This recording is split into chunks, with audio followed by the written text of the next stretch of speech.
அனைவருக்கும் வணக்கம். Welcome to Dharma academy. இந்த வீடியோவில் மார்ச் 15 மற்றும் 16 இந்த 2 தினங்களுக்கு உண்டான கரண்ட் அஃபேர்ஸை தான் பார்க்க போகிறோம். வாங்க வீடியோக்குள்ளே போகலாம். முதல் வினா, 60வது ஞானபீட விருது பெற்றவர் யார்? 2025ஆம் ஆண்டுக்கானது தான் இப்போ அறிவிச்சிருக்காங்க. 60வது ஞானபீட விருது பெற்றவர் யார்? ஆன்சர் வைரமுத்து அவர்களுக்கு இதை அறிவிச்சிருக்காங்க.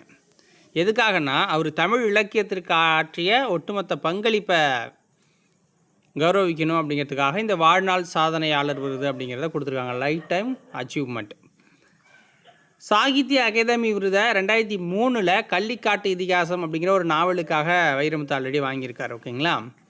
இதுக்கு முன்னாடி இந்த ஞானபீடு விருது பெற்ற தமிழர்கள் அப்படின்னா அகிலன் சித்திரப்பாவை அப்படிங்கிற நாவலுக்காக 1975 வாங்கியிருக்காரு. ஜெயகாந்தன் 2002 ஒட்டுமொத்த இலக்கிய பங்களிப்பிற்காக வாங்கியிருக்காரு. ஸோ வைரமுத்து 2025 24 வருஷத்துக்கு அப்புறம் இப்போ தமிழ் மொழிக்கு இந்த விருது அப்படிங்கிறது கிடச்சிருக்கு. ஸோ இதுக்கப்புறம் 2 வருஷத்துக்கு தமிழ் மொழிக்கு கிடைக்காது. ஓகேங்களா? ஸோ கண்டினியூஸாக இந்த மொழிக்கும் கொடுக்க மாட்டாங்க. ஸோ இந்த ஞானபீட விருது கொடுக்கணும் அப்படிங்கிறத முடிவு பண்ணி 1961 நிறுவப்பட்டுச்சு. முதல் விருது 1965 கொடுத்துக்கிட்டு இருக்காங்க. ஸோ இதை யார் கொடுக்குறாங்க அப்படின்னு பார்த்தீங்கன்னா பாரதிய ஞானபீட அறக்கட்டளை அப்படிங்கிறது தான் கொடுக்குது. 1961 இதுதான் ஸ்டார்ட் பண்ணாங்க.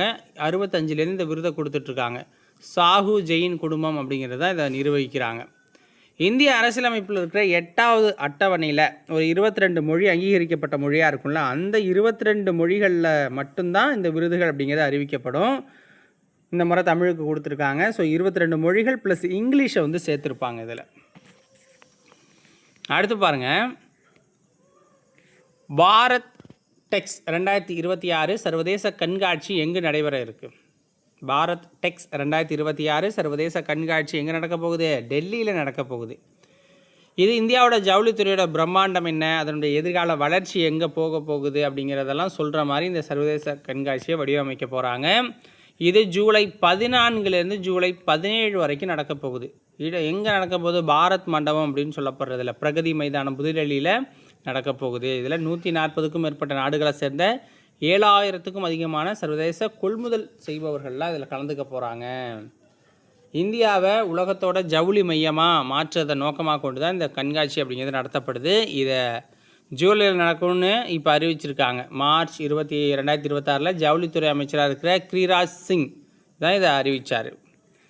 அடுத்து பாருங்கள், தேசிய தடுப்பூசி தினம் எப்பொழுது கடைபிடிக்கப்படுது?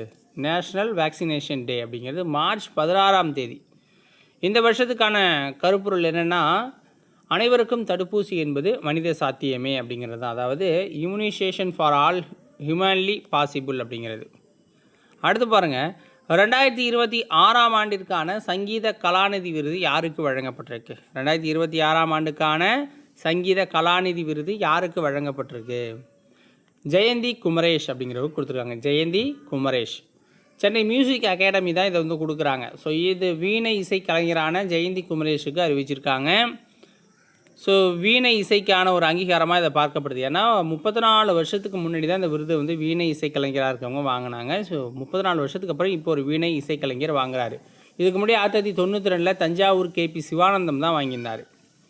அடுத்து பாருங்கள், அரக்கு கவுனி. ஓகேங்களா? அரக்கு கோணி அப்படின்னு வச்சுக்கலாம் என்ற திட்டம் எந்த மாநிலத்தை தொடக்குது? அரக்கு கோணி அப்படிங்கிற இந்த திட்டம் எந்த மாநிலத்தில்னா ஆந்திராவில் தொடங்கியிருக்காங்க. இது ஒரு பழங்குடியின திட்டம்னு வச்சுக்கோங்க. இதை முதல் பழங்குடியின திணை சார்ந்த உணவு மெனு அப்படின்னு சொல்கிறாங்க. இந்த அரக்கவுனி அப்படிங்கிறதே ஒரு மெனு தான். ஸோ இது அல்லூரி சீதாராம ராஜு அப்படிங்கிற மாவட்டத்தில் இருக்கிற ஒரு பழங்குடியின மக்களோட பாரம்பரிய உணவு முறையை போற்றுறதுக்காக தான் இதை கொண்டு வந்திருக்காங்க. ஒரு புதிய திணை சார்ந்த உணவு மெனு அப்படின்னு சொல்கிறாங்க. இதை மார்ச் 12 ஆந்திர முதல்வராக இருக்கிற சந்திரபாபு நாயுடு அவர்களாக இந்த திட்டம் தொடங்கி வச்சுருக்காரு. ஸோ இதோட இன்றைக்கு உண்டான கரண்ட் அஃபேர்ஸ் முடியுது மக்களே. நாளிலேருந்து ரெகுலராக கரண்ட் அஃபேர்ஸ் அப்டேட்ஸ் கொடுத்துக்கிட்டு இருக்கேன். ஸோ இன்றைக்கி நம்ம சேனலை சப்ஸ்கிரைப் பண்ணி வச்சுக்கோங்க. அப்போ தான் நாளைக்கு அந்த வீடியோவை பார்க்கலாம். நன்றி, வணக்கம்.